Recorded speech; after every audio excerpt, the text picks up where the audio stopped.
اهلا وسهلا بكم متابعين شبكه ابناء الغنايم وتلفزيون الغنايم مره اخرى في اللقاء الحواري لمرشحين مجلس النواب 2025، ونستكمل مع الباشمهندس محمد علي عمر رشوان رقم 25 رمز السهم. كنا استوقفنا قبل اذان المغرب على المواصلات وسوق المواصلات في الغنايم، وحضرتك ذكرت تجربه الاتوبيسين، وممكن يعني اضيف على ذلك كنت في لقاء مع اللواء عصام سعد انا ومجموعه من شباب الغنايم، وخلصنا اللقاء وكان حاضر مدير إدارة المواقف وادانا رقمه الشخصي لحل أي مشكلة في المواقف. لما رجعنا نركب على الغنايم لقينا فعلا في زحمة كبيرة، فطلعنا التليفون قلنا نجرب مش هنخسر.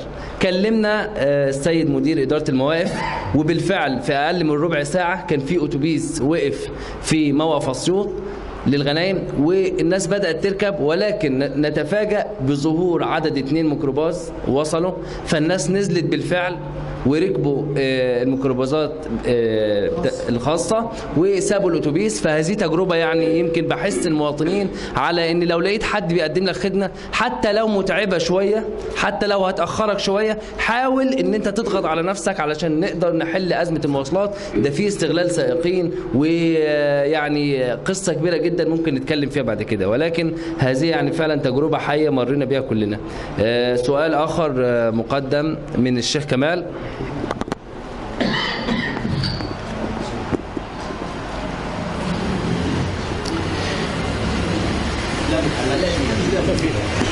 بداية بنرحب بالمهندس محمد علي عمر رشوان، مجلس إدارة شبكة أبناء الغنايم، بيرحب بحضرتك في هذا اللقاء. حضرتك سئلت سؤال قبل ذلك عن أي لجنة ستلتحق بها أو ستقوم بها، فأجبت بلجنة الطاقة. هل من الإمكان أن تكون عضو بارز في لجنة أخرى كلجنة الصناعة، لأن الغنايم معدومة من المنطقة الصناعية وعندنا ظهير صحراوي لم يستغل؟ ده بعض السؤال من الأسئلة التي سأطرحها على حضراتكم. السؤال الثاني في أولاد محمد والعزيزة، وقد يكون سئل أحد المرشحين قبل ذلك هذا السؤال في لجنة التعليم. بالنسبة لأولاد محمد والعزيزة ما عندهمش أملاك دولة، فأبنائنا في الفصول سنة 5 وسنة 6 بيلتحقوا بمدرسة أخرى في الإعدادي اللي هم في الابتدائي، وهذا شق عليهم.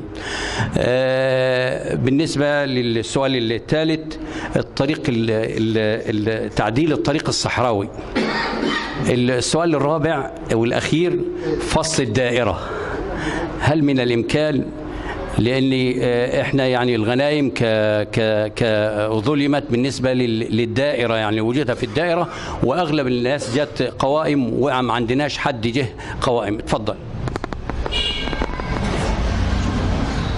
أشكرك، ولكن يعني كان حديثنا ان السؤال يكون سؤال واحد وواضح ومحدد حتى يتسنى للسيد المهندس. ليه عشم جاهز ده احنا لسه من زمان خالص، فليه عشم فسأل عشان النقطة الأولى كانت لجنة عن مدى إمكانية انضمامك لجنة الصناعة. الأول اللجنة كانت في برلمان 2010 اسمها لجنة الصناعة والطاقة، كانت فيها الوزارات اللي هي البترول والكهرباء ووزارة الصناعة.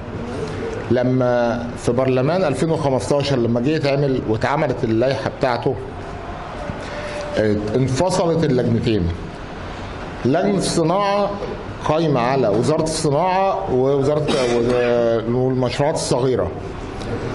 اللي هيعمل لك المشاريع دي او الشغل المصانع مش شرط يبقى جوه لجنة الصناعة، بل بالعكس. احنا النهاردة ان احنا هندور ان احنا نعمل منطقة صناعية في الظهير الصحراوي، ويمكن ده كنت منزله في البرنامج بتاع 2010. لو حضرتك تفتكر انت معايا من زمان، يعني من زمن كنا في برنامج 2010. كان حلم عندي ان انا كنت اعمل مدينة سكنية صناعية فوق الجبل عشان نبدأ نوسع على ناسنا، لان الاراضي هنا ضيقة، وانا شايف ان الاسعار كمان بقت عالية خالص. اذا ربنا اراد يمكن بعد موضوع القطر السريع اللي بيتعمل ده هتبدا تبقى في خدمات فوق. لما هتبدا تبقى في خدمات فوق ويوصل العمران لفوق، نقدر نقدم ان احنا نخصص قطعه ارض كبيره لمنطقه صناعيه. اول ما بيتم تخصيص مناطق صناعيه وممكن معاها بالمره يتعمل منطقه حره، تبقى ميناء جاف، يبقى منطقه صناعيه بميناء جاف لشغل اللي هو انك تصدر على طول. في حالة تخصيص المنطقة ديت وطرحها من الدولة للمستثمرين، هتلاقي آلاف المستثمرين جايين ياخدوا فيها، وخاصة لو اتعمل فيها ميناء جاف، منطقة حرة. دي هتبقى في الفكر وفي البرنامج ان احنا نطالب بيه. ده بالنسبة للمصانع او لجنة الصناعة. مش شرط، وهقول لحضرتك على حاجة يا شيخ، النائب مش شرط في اللجنة اللي هو فيها. انت كنائب ليك أحقية تامة تحضر أي لجنة وتقدم فيها طلبات إحاطة وتقدم مشاريع قوانين وتقدم بيانات عاجلة، وتقدر في أي لجنة تروحها تبع أي وزارة تطالب بالطلب اللي انت عايزه ويتنفذ لك وتنزل في ميزانيات الحاجة اللي انت عايزها. ده النائب اللي هو القوي اللي يقدر ينفذ لك حاجتك اللي انت عايزها ويطالب بيها، ما يتكسفش. لان النائب مش بتاع لجنه واحده، لا. هو ليه احنا متخيلين النائب لجنته بس؟ لا، انت في كل مجال تقدر تتكلم. انت نائب عن الشعب في كل القطاعات وكل الوزارات بس.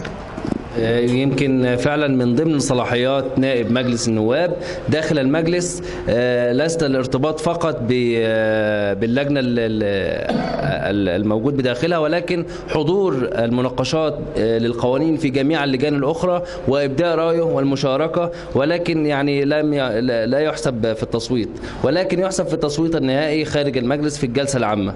شكرا يا باشمهندس. في الكلام بيبقى مؤثر على التصويت. طبعا الاقتراح برغبة بشكل عام يعني. بالنسبة لتعديل الطريق الصحراوي، أو خلينا نتكلم، يمكن اتكلمت عن الطريق الصحراوي، خلينا نتكلم عن فصل الدائرة. هقول لك على حاجة يا شيخ، أنا كنت واحد من ضمن 120 نائب اللي قدموا على طلب تعديل الدستور. كنت من المجموعة اللي من ضمن 120 نائب اللي تقدمت على طلب تعديل الدستور.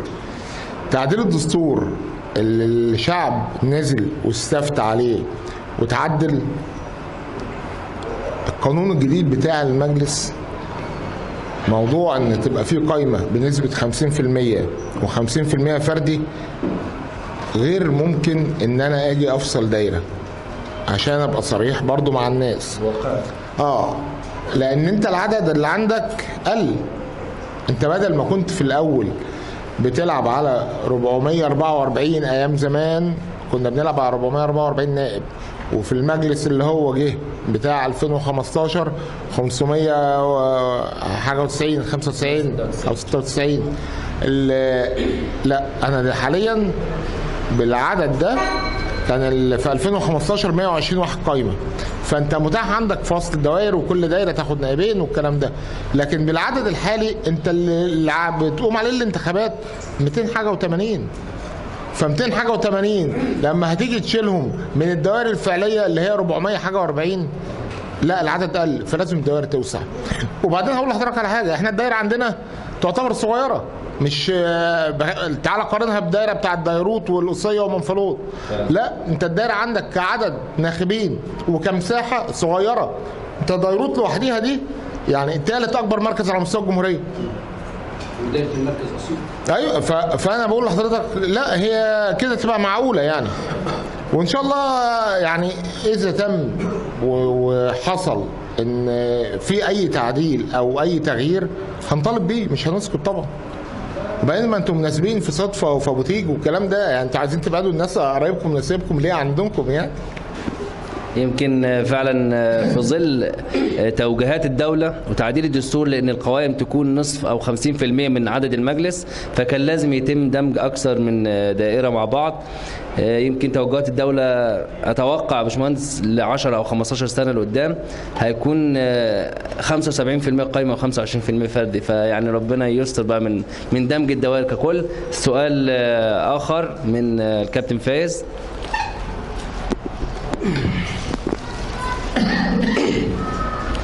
بسم الله الرحمن الرحيم. برحب بالباشمهندس محمد في بلده ومكانه.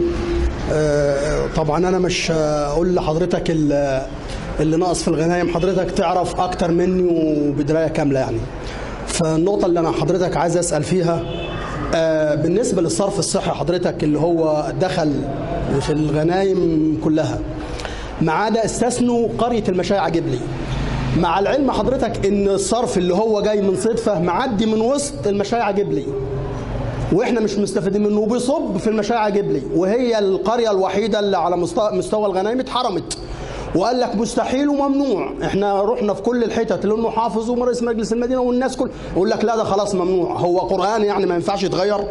حضرتك المشايع جبلي كلها عندها سخط كامل وظلم، ان انت جايب مخلفات مراكز ثانيه بترميها عندي وانا مش مستفاد. يا عم وصل لي مفيش مشاكل وحط عندي مفيش مشاكل. ده السؤال لحضرتك. حضرتك ان شاء الله ربنا قدر وان شاء الله تكون تحت قبه البرلمان، ايه اللي ممكن حضرتك توعد المشايع جبلي في هذا الموضوع اللي هو الاساسي بالنسبه لينا رقم واحد. الحاجه الثانيه سيادتك معلش يعني بعد ايه حضرتك ان انت ان شاء الله مقدر ليك تبقى نائب ان شاء الله، ان انت تقعد معانا نفس القعده دي ونبدا نحاسب سيادتك عملت ايه وما عملتش ايه، هو حضرتك عندك استعداد لكده ولا لا؟ شكرا يا فندم. طيب خليني اتكلم الاول في موضوع الصرف الصحي. احنا كنا مخططين ومحطوط في الخطه ان قريه المشايع بحري وقبلي من اوائل القرى اللي هيتوصل لها الصرف الصحي ويشتغل فيها، لكن نظرا لظروف خارجه على الاراده ان مفيش حد في الخمس سنين اللي فاتت موجود عندك من الغنايم، الميزانيات اتاخدت وراحت على اماكن تانية. طيب دي حاجه مش في ايدي. انا زي هقول لحضرتك على حاجه، انت بتبني بيت بتبدا تعمل الاساس، بعد الاساس بتاع الدور الاول الثاني الثالث. احنا كنا حاطين مشاع الدور الاول، انا عملت الاساس ومشيت. المفروض كنا عملنا بنينا الدور الاولاني والثالث. للاسف الشديد ان المشايع ودير الجنادله والعزايزه كانوا محطوطين فعلا ان هم من اوائل القرى اللي هيتوصل ويشتغل فيها الصرف الصحي. دي اذا ربنا اراد ونجحنا هتبقى من اوائل الاولويات عندي استكمال وتوصيل الصرف الصحي للمشايع وتشغيل الصرف الصحي هي والدير والعزايزه، لان حوار الصرف الصحي ده حصل فيه مشاكل كتير. وانا مش فاكر استاذ فتحي كنت جيت معانا في اللجنه اللي رحناها في مصر من وزير الاسكان، فانا شايف انا تعبت في الحاجه دي فعايز اكملها عشان بكره بعده حتى يعني الناس تفتكرنا بحاجه كويسه. ده وعد من حضرتك للمشايع جبلي ان شاء الله. والله العظيم احنا المره اللي فاتت من غير ما نوعد احنا جرينا على الحاجه وجرينا نعملها من غير ما كنا نوعد الناس. تمام. يعني لان انا شايف ان دي هتحل مشاكل كتير للناس. انا مش جاي عشان اضايق الناس او ان انا اوقف لهم طلباتهم، لا ده انا جاي عشان اخدمهم واوصل لهم الخدمه بتاعتهم واريحهم. ده اللي المفروض ان انا بعمله. ده بالنسبه للصرف الصحي. بالنسبه للقعده اللي نقعدها بعد كده دي، طب ما تيجي نقول حاجه احلى، ما تيجي بعد ما ننجح اذا ربنا اراد ان احنا نعمل من كل قريه مجموعه، تبقى مجموعه زي مجموعه استشاريه. لما اجي نقعد معاهم يقولوا لي مشاكل القريه ايه اللي فيها، ايه المشكله اللي فيها، الحاجه العاجله اللي محتاجه تتحل، ايه اللي احنا محتاجينه، المشكله العامه دي هتوصل لي احتياجات الناس ومطالب الناس. احنا علشان نقعد ونيجي نبدا نتكلم لازم اقدم لك كشف حساب. طيب ما انا لو ما وصلتنيش المشكله مش هعرف اقدم لك حاجه، ولو وصلت لي المشكله واتحلت احنا مش محتاجين نقعد القعده دي ونتكلم فيها، لان المواطن مش هيبقى محتاج حاجه. صح؟ صح. خدمه المواطنين. طيب احنا كنا جينا عملنا مكاتب المره اللي فاتت. بعض الناس اشتكت من سوء المعامله بتاعت المكاتب. طيب انا النهارده لما جينا خلينا المكاتب تشتغل، احنا مش جبنا ناس منكم قرايبكم وقرايبنا ويدوروا ويجروا على الخدمات؟ بس انا عايز اقول حاجه، ارضاء الانسان غايه لا تدرك. تمام؟ ممكن نبقى قصرنا في بعض الحاجات، او حصل ان بعض الطلبات ما وصلتنيش اصلا عشان تتقضي. طيب احنا ال5 سنين اللي احنا مش موجودين فيها، احنا مكتب الخدمات بتاعنا شغال زي ما هو، بل بالعكس حسنا الخدمه، ودلوقتي بقى الطلب بيتبعت على الواتساب. تمام؟ وبنكتب احنا الطلب وبنمضيه ونختمه وبنوصله جاهز بعد ما القرار ما بيطلع للمواطن. في حد اشتكى في ال5 سنين اللي فاتت دي واحنا بره المجلس من اداء الخدمه؟ في ناس اشتكت، بس اللي اشتكى ايه؟ ان الخدمه اتاخرت عليه 3 4 ايام، اسبوع. وفي ناس اشتكت ايه؟ حد مثلا جاب طلب خلصناه، بعديها ب3 ايام جاب طلب تاني لزوجته خلص، بعديها بكام يوم جاب طلب لبنته، اتاخرنا في الطلب بالظبط 6 ايام. هو نسي الطلبين اللي معمولين الاسبوع اللي فات. انتوا ما عملتوليش حاجه، قلنا له الطلب بيخلص، وفعلا يوم يومين راح الطلب بتاع بنتك اهو. يا جماعه لازم نبقى عارفين احنا بشر، ولا يكلف الله نفسا الا وسعها. كل واحد بيحاول يؤدي لك الخدمه على اكمل وجه، لكن ما فيش حد كامل، ولازم هتبقى في جوانب تقصير. انا مستحيل ان اقدر اقدم لك خدمه 100% بكفاءه ان انت تبقى مرضي عنها ب 100%. لازم في جوانب تقصير. يعني انا بحاول اوصل معاكم للدرجه اللي ترضيكم. في تقصير بيحصل فيه، لكن احنا بنحاول نطور من نفسنا كل شويه علشان ارضاء المواطن. ده اللي بحاول وهنحاول فيه ان احنا نحسن خدماتنا الفتره الجايه. يعني انا بقى بعت مثلا اللي ماسك المكتب في الصحه بيخلص طلبات، وحد في التربيه والتعليم عمال يرن عليه، طب ما انا في مديريه الصحه فخلص الصحه على التربيه والتعليم، يطلع من يروح على بيلاقي بتاع الصحه بيرن. طب يا جماعه احنا ما هنخدم، كل حاجه بتخلص في ربنا خلق الدنيا في 6 ايام. فاحنا بنتكلم ان الحاجه تتقضي وتوصل لك خدمتك على اكمل وجه. انا ممكن اخد طلب واقول لك حاضر من عيني ويترمي ويتركب ويتنسي. لا، لو اخذ وقته. في طلب حد كلمنا عليه من حوالي 2 سنين، قلت له بعد ما اكلم الناس كلها والطلب ما حدش عارف يعمله، قلت له حاضر بس انا مش فاضي، عشان ابقى صريح، لان ده محتاج مشوار للوزاره الصبح بدري الساعه 8 الصبح. هفضل وهعمله، خليك تابع معايا لحد ما اعمله. كان بيتابع معايا 3 شهور. انا مش فاضي، لان انا برضو يا جماعه الراجل النائب او يمكن ما علينا من النواب، انا كمحمد رشوان انا عندي شغل وحياتي الخاصه، ولازم تعرف ان النائب اللي جاي ليه حياته الخاصه وليه حياته الاسريه وليه عمله، هو مش متفرغ لك ال 24 ساعه. بعد 3 شهور تقريبا هو خلاص هو فقد الامل في كل الناس اللي قدم لها الطلب. رحت الصبح الساعه 8 خلصت الطلب، اتصلت الساعه 9 الصبح، الو الطلب خلص. يعني انا مش عايز اقول لك، هو بيقول لي انا نايم قمت على اذان الفجر ان انت بتتصل بتقول لي الطلب خلص. قلت له طب الطلب خلص وانت اتنقلت.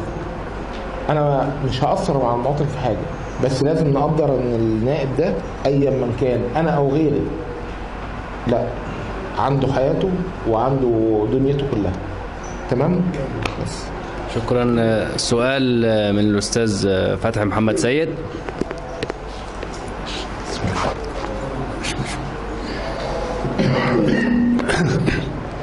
اهلا بيك يا باشمهندس، اهلا بيك. حضرتك احنا كمجلس اداره شبكه ابناء الغنايم احنا حاطين خطه للمحاسبه، وده شيء كويس مش وحش، للنائب المنتظر بعد ظهور النتيجه ان شاء الله، واتمنى لك التوفيق في هذا الامر.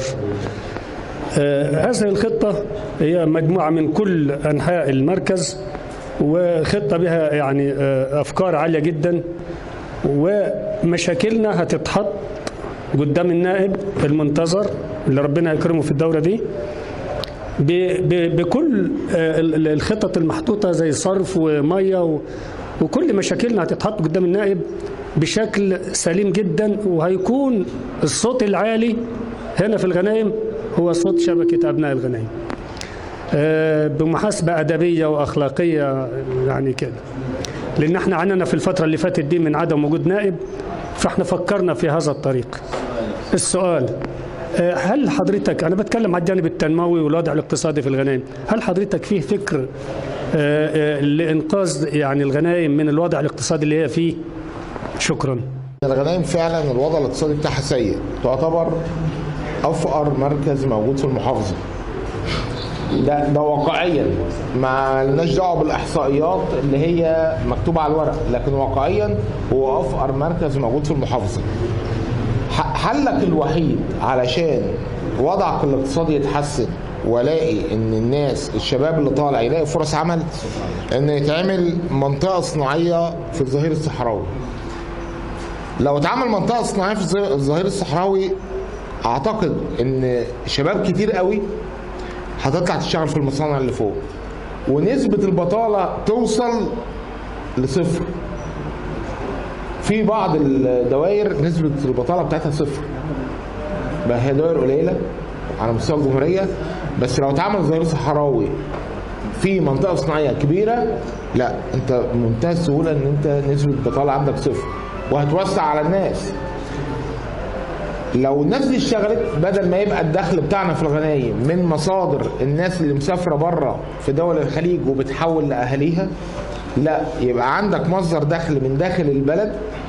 الناس اللي شغاله سواء عمال او موظفين في مصانع في منطقه صناعيه فوق في الظهير الصحراوي ده، دي انا اعتقد انها ترفع المستوى الاجتماعي والمستوى الاقتصادي في البلد، وبصراحه هتقلل مشاكلنا. مشاكل اللي احنا كل شويه بنتخانق ونضرب بعض ونروح المركز والكلام ده، لا، لان انا اعتقد برضو ان المشاكل دي سببها فضل الناس، ودي الناس من الوضع الاقتصادي اللي هم فيه.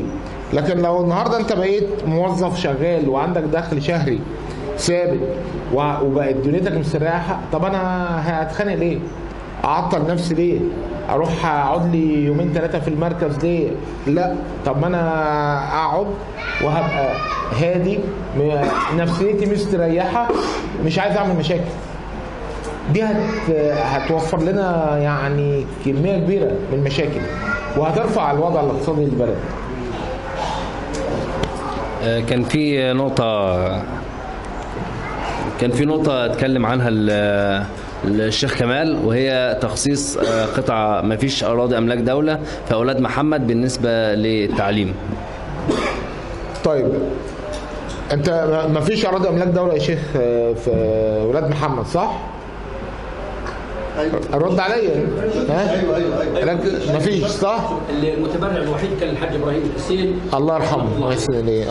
لا العزيزه ولا طيب ما هو في الحاله دي هنحتاج ان حد يتبرع برضه. طيب هل في املاك دوله في العزيزه؟ لا في العزيزه ولا في اولاد محمد. في الحاله دي يبقى ما قدامناش حل تاني الا التبرع بارض. تبرع بارض او شراء ارض ونتبرع بيها، نقعد مع بعض لجنة أبناء الغنايم أو فريق عمل، ونشوف قطعة أرض نبدأ نجمع تبرعات ليها ونشتريها وتبدأ تتبني. لكن يا إما حد يتبرع يا إما نشتري أرض ونتبرع بيها، ده الحل الوحيد. لكن ما دام ما فيش أملاك دولة، لا ما أقدرش أعمل لك فيها حاجة. دي هي حلها حاجه من الاثنين، يا حد يتبرع يا اما ان احنا نشتري قطعه الارض ونتبرع بيها. شكرا يا باشمهندس. يعني قبل ما نختم لقاءنا النهارده، هل هناك يعني كان في سؤال منتظر ان احنا نساله لحضرتك وما اتذكرش؟ والله هو انتوا المفروض اللي تسالوا اسئله الشارع، وجاي لكم الاسئله اللي انتوا عايزين تسالوها. انا قبل ما اختم، هل هناك في يعني موضوع كنت حابب تتكلم فيه ما تمش طرحه على حضرتك؟ انا هقول لحضرتك على حاجه. انا عايزك تبقى متاكد ان انا قعدت فتره 5 سنين ما قصرتش قدام نفسي ابسط حاجه وقدام ربنا في خدماتكم، وان انا دورت ان انا اعمل لك الخدمه على اكمل وجه. احنا هقول لك على حاجه بسيطه، احنا موضوع زي البنوك اللي اتعملت دي، موضوع البنوك ديت انا جريت فيه ان اعمله، وكان فيه رفض، كان موجود فيه رفض عليه لحد ما حصل موضوع اللي هو بروتوكول التعاون ما بين وزاره الشباب والرياضه والبنوك. الموضوع ده على مستوى الجمهوريه مش عندي في الغنام بس، والدليل على كده ان انت اليوم بتاع افتتاح البنوك كان في الفتح بيتم افتتاح فرع تاني. احنا مش عايزين ناخد لقطه في حاجات ما عملناهاش. طب مع البنك الاهلي ما لما جه يوصل الميه اتصلوا بمين لما كان عندهم مشكله؟ وناس من عندكم هنا عارفه، اتصلوا بيا انا عشان اكلم رئيس المدينه، ونزلت لهم الناس من مجلس المدينه ومن شركه الميه ووصلوا لهم الميه بعد ما كان متعطل الموضوع اللي فتح بتاع البنك. يا جماعه قسما بالله ما حد هيأثر معاكم في حاجه او في خدمه في ايد الواحد، لان انا عايز الناس تقول والله ده خدم. ما هو حد ده من عمره يبقى لو ربنا اراد في اي وقت من الاوقات نقول الله يرحمه ده خدم ده عمل. يعني حاليا وانا بلف في ناس بتقابلني بتقول لي احنا هندي لك صوتنا علشان الله يرحمه والدك ده خدمنا في كذا وكذا وكذا. هو انا مش عايز يتقال عليا كده؟ ما انا عايز يتقال الله يرحمه، لا ده خدم ده عمل ده سوى. انا اي حاجه في ايدي ان انا اعملها هعملها. انا برضو حابب اتكلم في حاجه اخيره، الطريق نزله الغنايم اللي هي كل شويه بيحصل فيها حوادث وموت. لا احنا ندور ازاي نوسع الطريق ده، ننزل له ميزانيه توسيع. احنا يعني لما اتعملت نقطه الاسعاف اللي فوق دي ما اتعملت بدل ما البصص تبقى مرميه. لا الطريق ده لما هيتوسع معمول ليه؟ ده طمع والغنايم والناس رايحه صدفه، الناس رايحه البداري والناس رايحه الساحل. انت هتخدم على الكل. ما اللي بيموت او بيعمل حادثه ده مش ابن الغنام بس، لا ده ناس حتى من محافظات تانية. يا جماعه مفيش حد هيبقى شايف الرؤيه كامله لوحده، لازم كله يشارك معاه بالافكار والاراء والرؤيه، ونقعد مع بعض ونوجد لها حلول.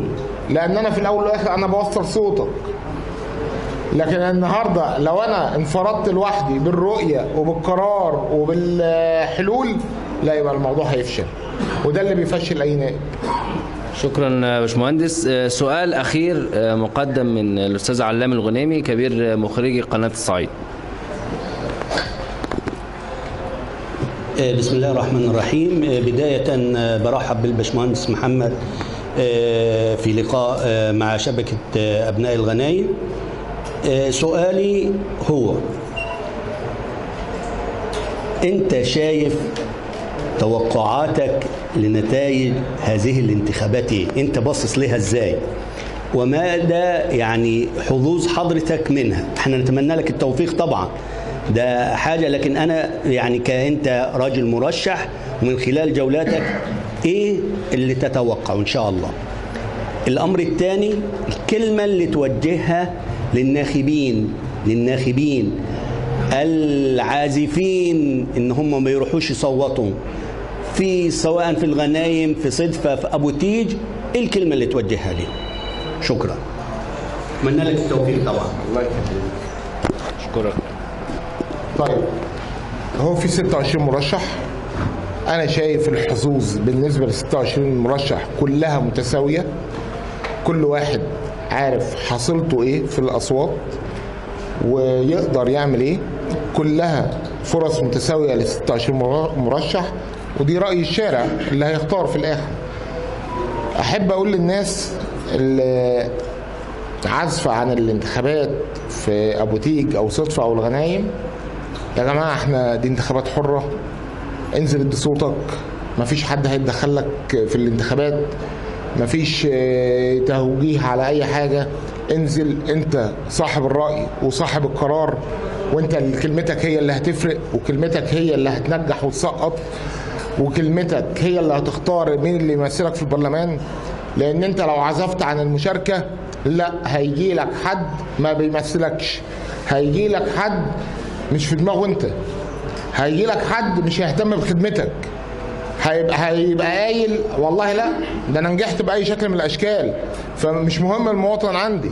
لكن النهارده لو انت صوتك نزل وانتخب، لا صوتك هو اللي مؤثر وصوتك هو اللي هيفرق، واللي جاي ده هيبقى جاي بصوتك انت مش باي طريقه تانية. انزل وشارك وانتخب. لو انت شاركت وانتخبت اعرف ان رايك وقرارك هو اللي هيتم. الدولة بالكامل والسيد رئيس الجمهورية والسيد معالي رئيس الوزراء قال يا جماعة الدوائر انتخابات حرة نزيهة ما فيهاش أي تدخلات، يا جماعة انزلوا وانتخبوا وشاركوا.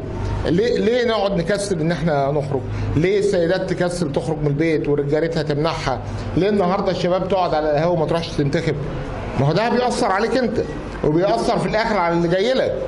لكن لو انت نزلت وانتخبت وقلت صوتك مهما كان في اي حاجه، صوتك انت اللي هيمشي، لان الشعب هو صاحب القرار، هو اللي هيقول كلمته. انزل وشارك وشوف لما مشاركتك دي هتأثر وهتجيب لك اللي انت عايزه ولا لا. اشكرك يا باشمهندس. يمكن كلمه كانت اخيره من المهندس محمد علي عمر رشوان. تعقيب سريع استاذ احمد، يعني كان انتهى باب المناقشه ولكن سريعا استاذ احمد. ماشي. سريعا كده، من ضمن البرنامج الانتخابي بتاع حضرتك يا باشمهندس قطاع الزراعه، حتى لا نغفل على حاجه مهمه اللي هي الزراعه. والزراعه كانت يعني اساس كل شيء، وكانت مبنيه الاقتصاد المصري والميزانيه كانت قائمه على الزراعه. نعلم وحضرتك تعلم والكل يعلم ان قطاع الزراعه مهمش في الاونه الاخيره، وبالذات في جميع الجمعيات التعاونيه الزراعيه والمواطن والاسمده والتقاوي وكل شيء يخص موضوع الزراعه ده. في حاجات يعني ايه مشكله يعني غويصه يعني. فالملف بتاع الزراعه اللي هو برضه ممكن نامل في سيادتك بعد نجاحك ان شاء الله تبقى برضو في اهتماماتك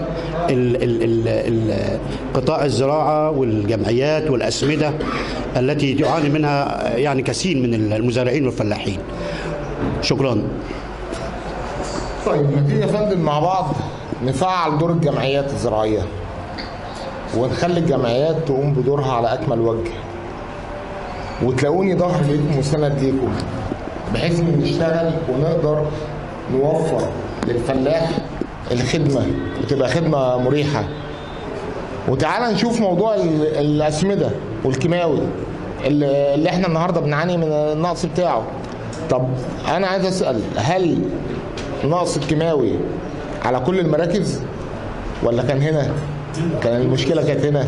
لا، هنا يعتبر نقول 50%. طيب ليه رحت أخدت كيماوي واستخدمت كيماوي من البداري ومن الساحل والكلام ده؟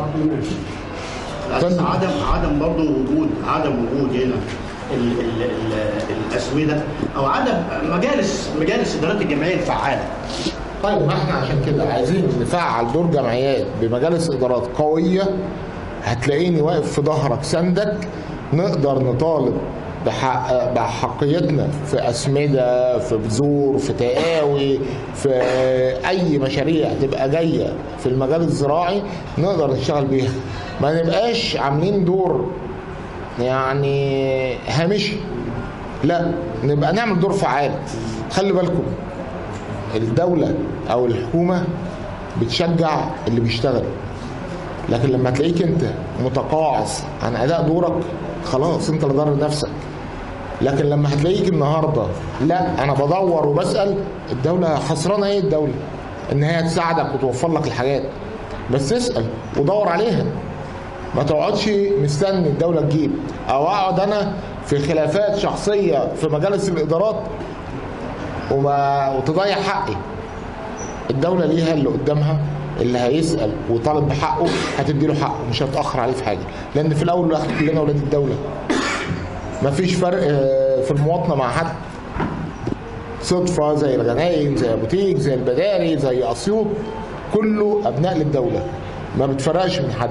انت يا تشتغل وتطلب وتبقى شغال ودورك فعال، يا اما انت اللي مقصر في حق نفسك. شكرا. شكرا مهندس محمد علي عمر رشوان.